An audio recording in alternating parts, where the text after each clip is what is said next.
etong napabalitang pagtestigo ni former Police Colonel Ruina Garma laban dito kay Rodrigo Duterte. In-announce na ito, no, ni Justice Secretary Remulla. Pero from your end, mukha bang confirm talaga ito? Yes.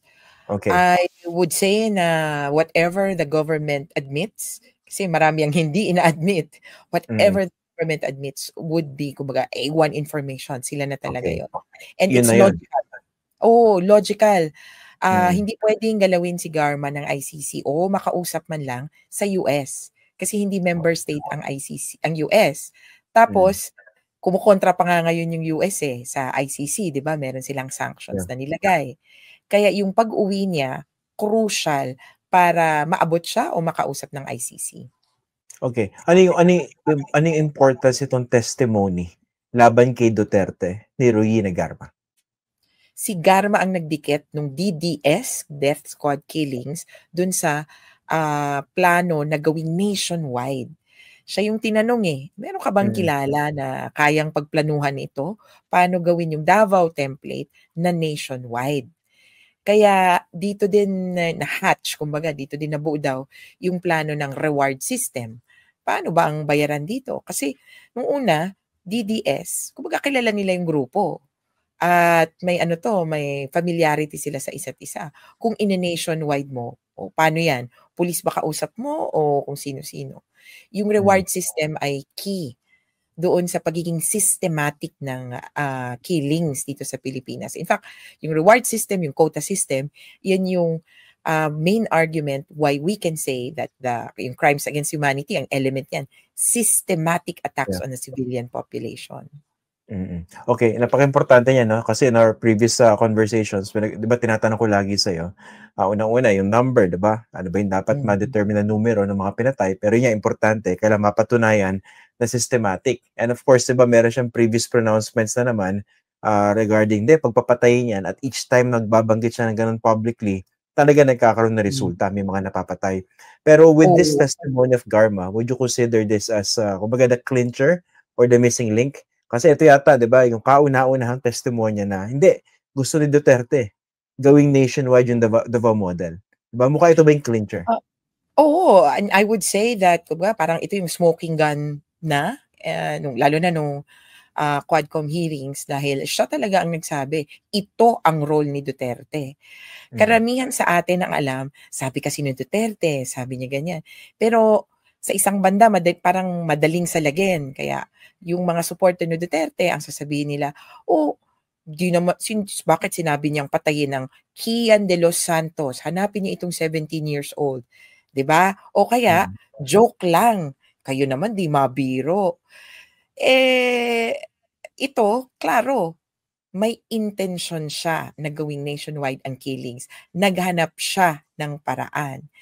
Kaya yung pagpaplano na ito na talaga yung kumbaga behind the scenes na operasyonan nitong war on drugs. Kaya mahahagip ka both in front of the camera and behind the scenes. Talagang ikaw talaga ang mastermind nito. Paano naman yung nag-implement? Itong si Bato de la Rosa, siya yung chief PNP nun.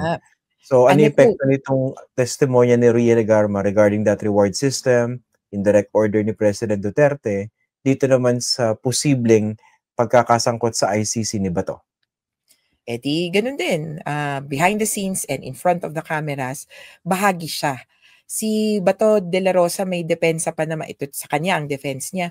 Yung pulis napunta na lang sa sitwasyon na nanlaban. Kumbaga, kailangan nilang depensahan ng sarili, di ba? Lagi siyang ganun. Syempre, kailangan mabuhay nung tao ko o ng pulis ko. Alangan namang mamatay kami on the battlefield. Kung may reward system, yung sinasabi niyang ganyan, dapat burado na kasi behind the scenes, inuutos niya, abay, dapat may matay. Babayaran namin kayo sa bawat ulo na nahuli o kaya namatay. Di dali na siya. And I would say, this would strengthen the ground. Sabi nga namin sa September 23, kung natuloy sana yon. Actually, ngayon pa lang, kung makikita sana natin yung document containing the charges, parang ito yung draft na sakdal or parang information sa Pilipinas ang tawag natin. Yung kaso mismo kay Duterte, imposibleng hindi mabanggit si Bato. Kasi parang kailangang may utusan si Duterte na gawin to kasi nga ang tawag sa kanya ay indirect perpetrator. Kailangan niya ng direct perpetrator, yung mismong inutusan niya na gawin ito. Dito again, pasok ang eksena ni Duterte, ni Bato de la Rosa. Kaya kung sa September 23 mabuo yung kwento for the first time, essentially, di ba? For the first time, i-vocalize yan, sasabihin. Iba, di ba, yung mababasa mo lang sa sasabihin, i-argue ng prosecutor. At akala nga namin, ang tingin namin, after nun, mag-a-announce na, matapos naming basahin ito at ikwentong ganito, may we also request a warrant against Bato de la Rosa.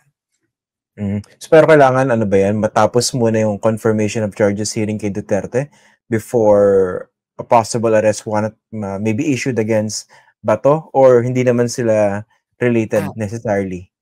Hindi naman. Inaano lang namin kasi parang, kumbaga nasa timing din.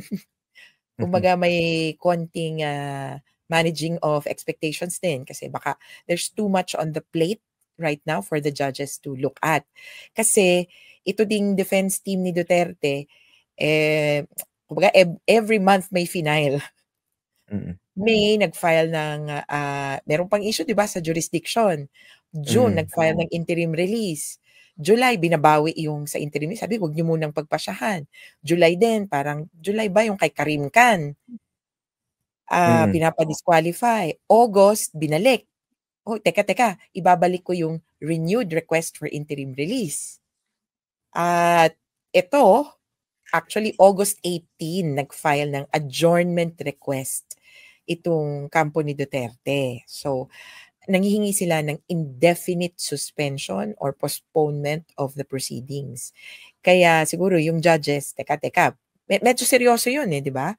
Pag sinabi mong, ganito yung sitwasyon ng akusado, ang ICC nga kasi, ang premise nila, dapat naiintindihan ng akusado yung kaso niya. Kaya nga, bawal sa kanila ang in absentia. So, kung unfit for trial, edi parang absent din siya.